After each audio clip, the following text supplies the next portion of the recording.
Halo, Bapak, Ibu, saudara-saudari, serta anak-anak yang terkasih. Jumpa lagi di Legend Chat. Terima kasih untuk Bapak, Ibu, serta anak-anak yang selalu mendukung channel Legend Chat. Pada video ini, Legend Chat akan mengajak anak-anak, terutama anak-anak kelas 6, untuk mendalami materi tryout dan ujian sekolah pada bagian yang kedua. Langsung saja Legend Chen akan share screen. Di layar sudah ada mengenai pembahasan kisi-kisi soal IPA, tryout dan ujian sekolah bagian yang kedua. Kalau kalian suka dengan channel ini, silakan like, share, komen, dan subscribe supaya channel Legend Chen semakin berkembang. Langsung saja kita mulai. Pada slide yang pertama, anak-anak bisa melihat bahwa di sini kita akan membahas bagian mengenai struktur dan fungsi makhluk hidup, di mana dilengkapi dengan kompetensi, materi, level kognitif, dan indikatornya. Nah, pada level kognitif, di sini terlihat level 2. Berarti nanti akan disajikan gambar atau ilustrasi di mana tidak diketahui itu gambar apa. Anak-anak disuruh berpikir baru menentukan apa yang diminta oleh soal. Yang pertama kita akan membahas ini. Disajikan gambar hewan, peserta didik dapat menjelaskan fungsi alat gerak pada hewan tersebut. Ya, baik. Pada soal sudah terdapat fungsi kaki hewan. Ada pilihannya. Yang pertama, memudahkan berenang di air dan berjalan di lumpur, memudahkan dalam menangkap mangsa, memudahkan bertengger di pohon, dan memudahkan terbang di udara. Kalian bisa lihat dan bisa tonton kembali video pembelajaran Legend Channel sebelumnya, di mana sudah dibahas mengenai fungsi kaki hewan berdasarkan bentuknya. Dapat kalian lihat pada gambar. Di sini ada kaki hewan. Siapa yang tahu nama hewan yang memiliki kaki tersebut? Ya, kamu benar. Ini adalah kaki bebek ya anak-anak ya. Nah, kalian perhatikan pada gambar. Kaki bebek memiliki selaput. Selaput tipis ini punya fungsi, yaitu untuk memudahkan berenang di air dan berjalan di lumpur. Jadi sudah jelas ya, jawabannya adalah yang A. Paham? Baik. Kita ke slide berikutnya. Pada slide berikutnya, kita akan membahas indikator yang kedua. Peserta didik dapat menjelaskan cara memelihara kesehatan alat gerak pada manusia. Ini alat gerak kita berupa kaki ya. Nah, bagaimana cara kita menjaga kesehatan kaki kita supaya tetap bisa berfungsi dengan baik? Kita lihat pilihan yang pertama. Pilihan yang pertama, mengkonsumsi makanan yang mengenyangkan. Tentu ini salah ya. Kita makan tidak hanya untuk kenyang, tapi kita makan juga harus memilih makanan yang bergizi supaya tubuh kita dapat terpenuhi zat-zat yang dibutuhkan, terutama bagi kalian yang masih dalam masa pertumbuhan, membutuhkan protein, karbohidrat, lemak, air, dan semuanya yang dibutuhkan oleh tubuh. Jadi kalau makan, makanan yang bergizi, tidak hanya mengenyangkan. Jadi jawaban yang A salah. Yang pilihan kedua, atau yang biasa dipilih dengan B, mengkonsumsi makanan yang bergizi. Ya, ini B, benar. Lalu yang ketiga, fokus olahraga pada pemeliharaan alat gerak. Ini juga benar. Yang keempat, istirahat yang cukup. Ini juga benar. Jadi pilihan yang mana? Anak-anak perhatikan di soal. Di bawah ini ternyata ada kata bukan ya. Anak-anak baca dengan baik, amati dengan baik soalnya. Jangan terjebak. Jadi pilihan yang salah tadi, yang kita sudah silang di awal adalah jawabannya yang benar. Jadi pilihan pertama atau A yang ini adalah jawaban yang benar. Ya, sekali lagi Legend Chen ingatkan anak-anak perhatikan kata bukan, tidak, dan kecuali. Pilihlah jawaban yang salah seperti ini maksudnya kalau salah ya. Baik, kita ke slide selanjutnya. Di slide selanjutnya, Legend Chen berikan cara memelihara kesehatan alat gerak. Ya, masih lanjutan dari soal yang tadi. Caranya yang pertama adalah olahraga secara teratur ya. Bukan olahraga kalau ingat saja, bukan. Olahraga juga tidak boleh berlebihan ya, karena tubuh juga butuh istirahat. Lalu yang kedua, berjemur antara pukul 7 hingga pukul 9. Karena ini adalah panas matahari yang baik untuk tubuh ya. Lalu yang ketiga, berdiri dan duduk dengan posisi yang benar ya.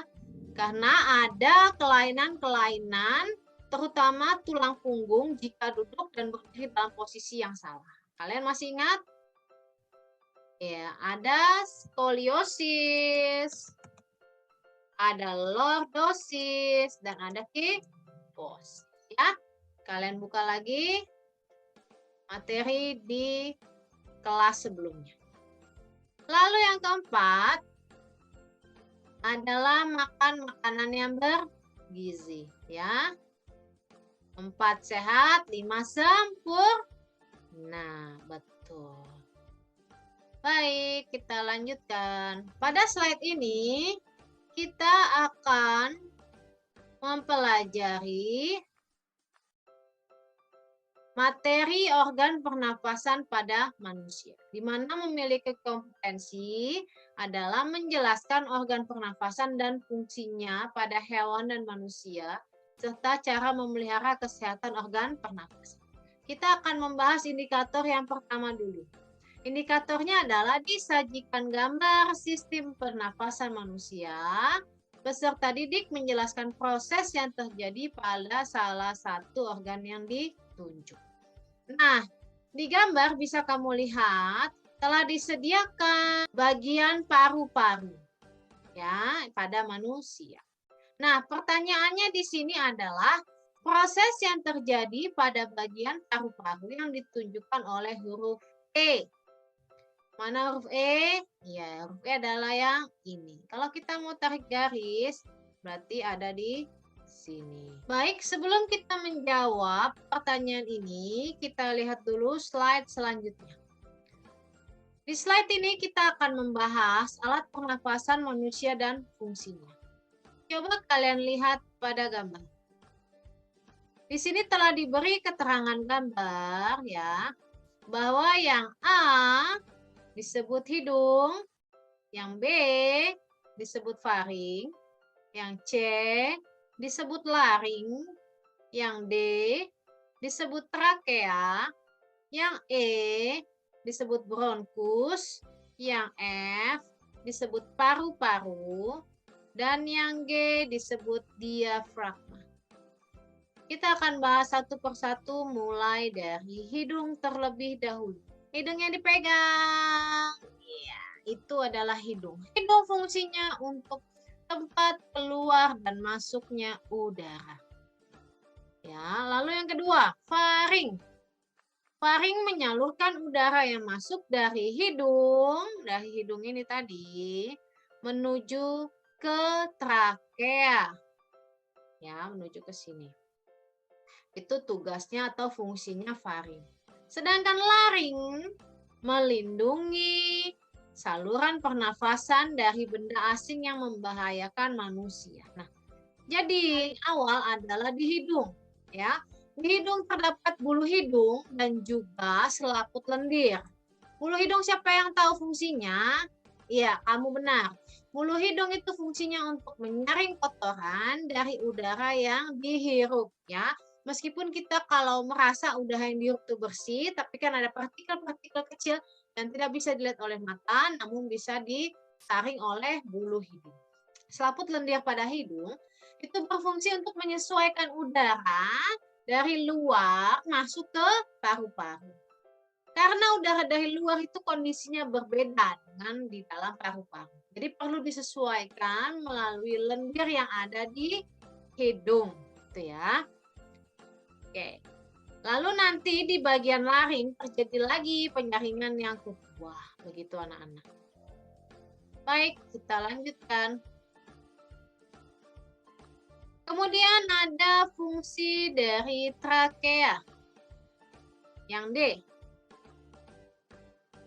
Trakea berfungsi untuk mengalirkan udara menuju paru-paru ya. Jadi dia penghubung atau jembatan dari laring menuju ke bronkus.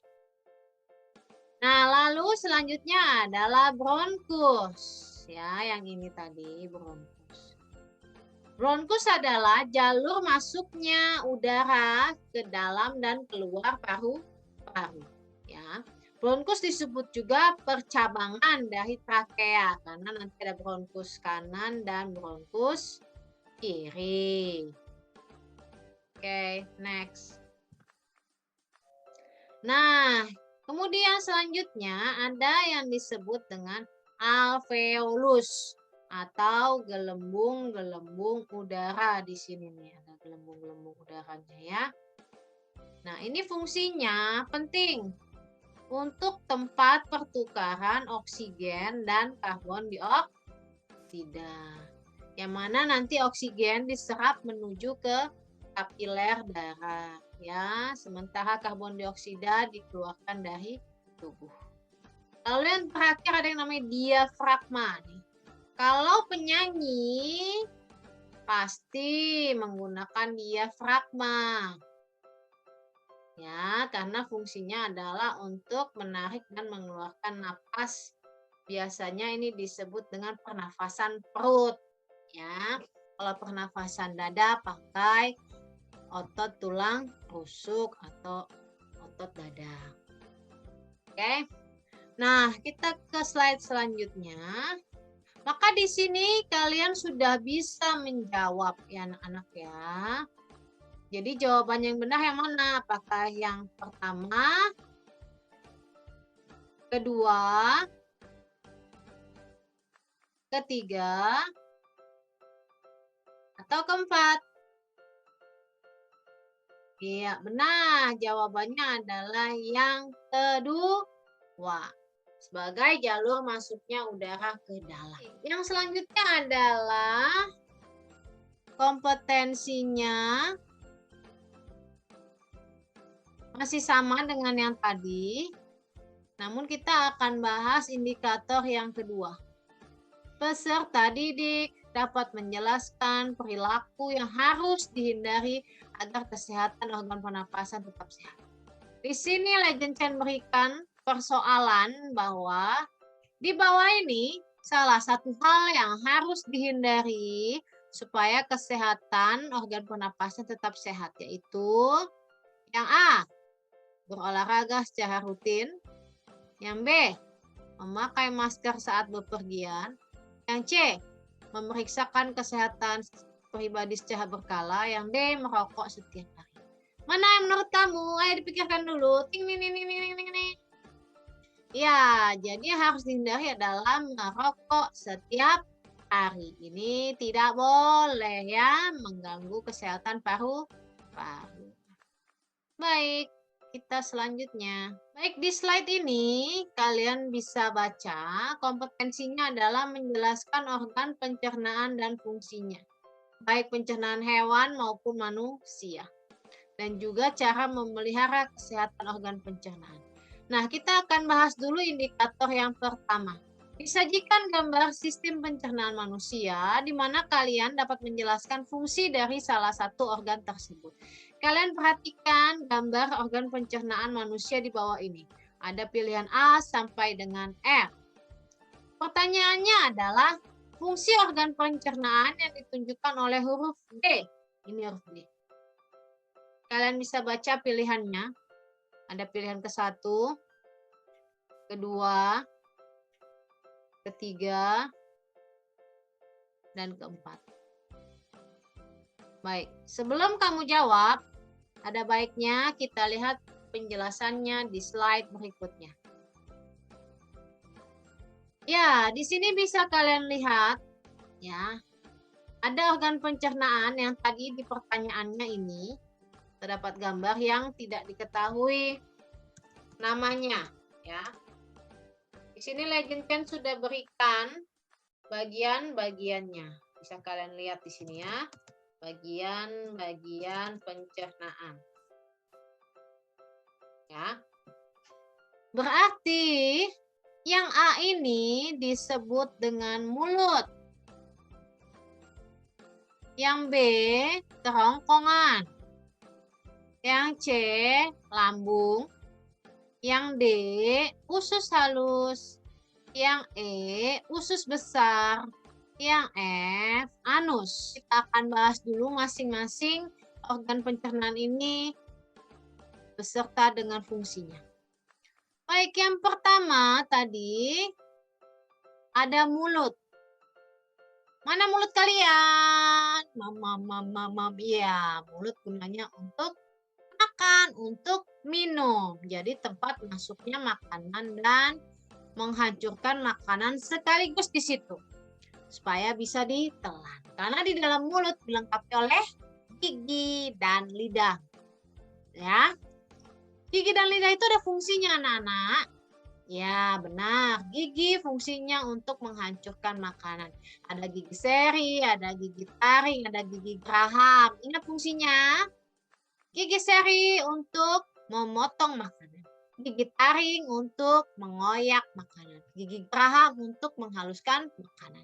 Jadi disarankan kalian kalau mengunyah makanan kurang lebih 32 kali. Tujuannya untuk apa? Supaya makanan menjadi lebih halus sehingga kerja lambung menjadi lebih ringan. Ya.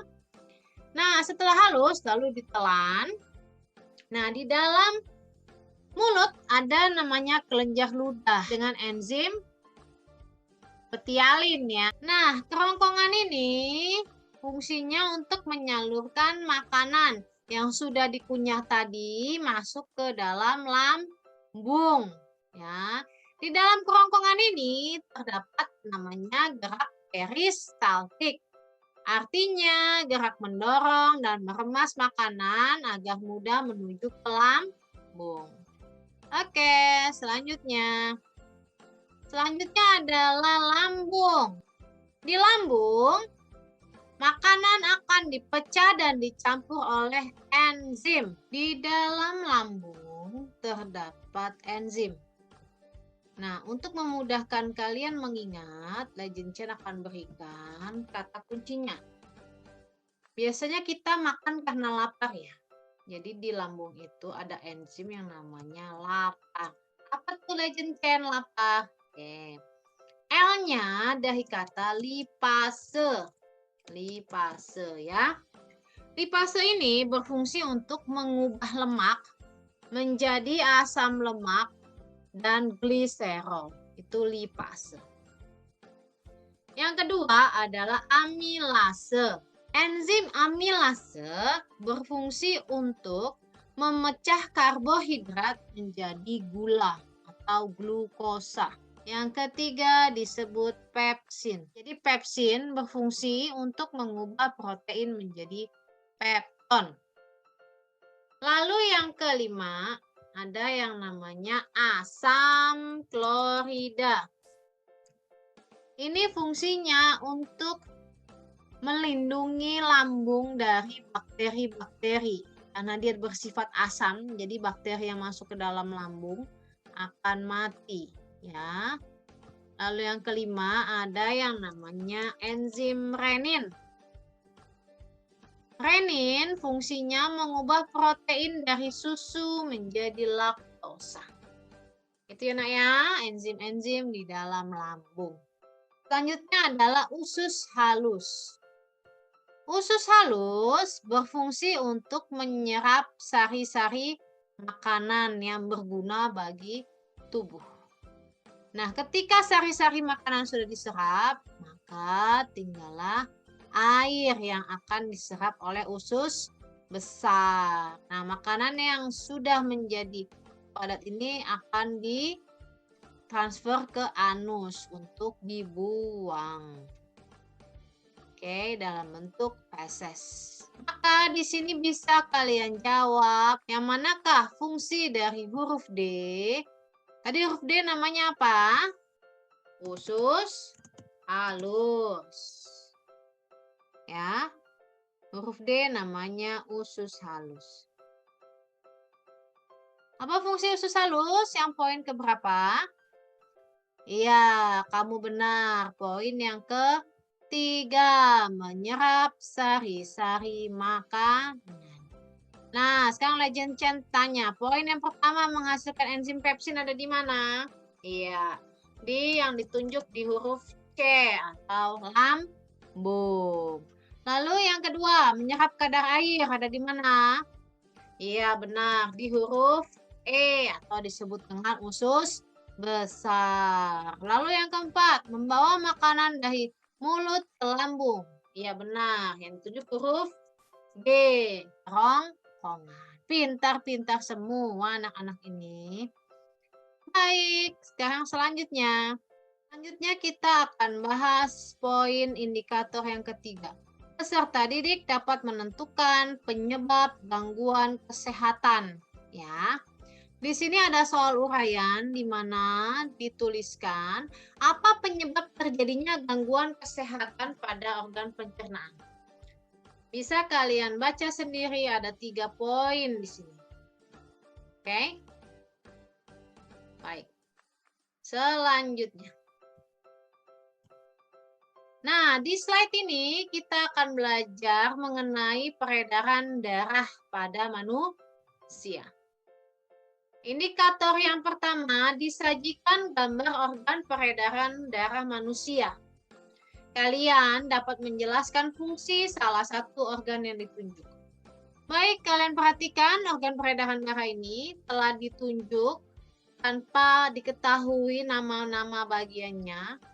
I1 sampai dengan I6. Pertanyaannya adalah fungsi organ peredaran darah I2. Mana I2? Nah, ini. Di sini ada 4 pilihan. 1, 2, 3, 4. Sebelum kamu jawab, amati terlebih dahulu penjelasan Legend Chen di slide berikutnya. Nah, sudah bisa kalian lihat bahwa di slide ini untuk I yang pertama itu ternyata kapiler paru-paru. I yang kedua serambi kiri. I yang ketiga serambi kanan. I yang keempat bilik kiri. Yang kelima bilik kanan. Dan yang keenam kapiler. Baik, kita akan bahas satu per satu. Nah, bisa kalian lihat serambi kanan. Ya, ini kebalikan dari tangan kita ya. Kalau tangan kanan berarti itu letak serambi kiri dan bilik kiri. Kalau tangan kiri berarti letak serambi kanan dan bilik kanan. Sampai situ dulu dipahami. Jadi kebalikan dengan tangannya, anak-anak bisa ingat. Nah, serambi kanan, bagian tangan kiri kita ya. Fungsinya untuk apa? Menerima darah kaya karbon dioksida dari seluruh tubuh. Nah, jadi bagian yang biru ini adalah bagian darah yang memiliki banyak karbon dioksida atau disebut juga dengan CO2. Ya. Ibaratnya seperti kalian. Kalian bermain di luar. Ceritanya ini jantung adalah rumah kalian. Ya, kalian keluar rumah, ke sekolah, bermain bersama teman dalam keadaan kotor ya. Jadi yang biru ini adalah darah kotor atau kalian yang habis main dari luar.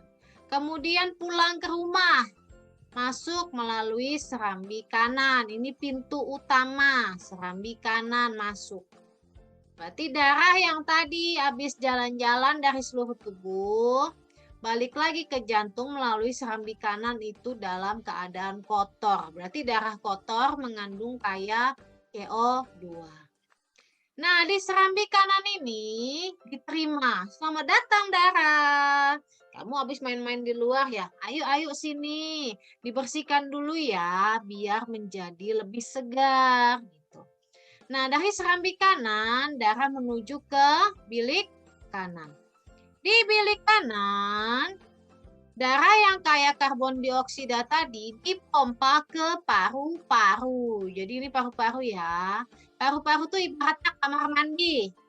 Kamu kalau pulang ke rumah dalam keadaan kotor, pasti mama bilang, ayo cuci kaki, cuci tangan, mandi, biar bersih. Begitu. Sama dengan darah. Dia dibersihkan di dalam paru-paru. Nah, setelah bersih, darahnya berubah menjadi kaya dengan O2 atau oksigen. Nah, darah yang kaya dengan oksigen ini akan kembali ke jantung melalui serambi kiri. Ya, jadi serambi kiri fungsinya menerima darah kaya oksigen dari paru-paru. Kemudian dari serambi dipompalah ke bilik kiri. Di bilik kiri tugasnya memompa darah kaya oksigen untuk kembali ke seluruh tubuh ya. Seperti kalian habis mandi, besok paginya sekolah lagi atau pergi bermain lagi begitu. Jelas ya anak-anak ya? Baik. Nah, kalau kalian amati tadi, ternyata ada dua proses peredaran darah, yaitu peredaran darah kecil dan peredaran darah besar. Seperti namanya, darah kecil. Berarti peredaran darah dari jantung ke paru-paru, kembali lagi ke jantung. Ini peredaran darah kecil ya. Berarti dari mana Legend Chen? Ya, yang pertama dari bilik kanan. Yang tadi darah kaya akan CO2 dipompa ya, ke paru-paru masuk. Lalu ke arteri pulmonalis. Nah, di sini nih arteri pulmonalis nih letaknya ya. Di sini. Biasanya arteri itu membawa darah yang kaya akan oksigen. Tapi kalau untuk arteri pulmonalis, dia khusus membawa darah kaya akan CO2 menuju ke paru-paru. Ya. Jadi di sini letak si arteri pulmonalis.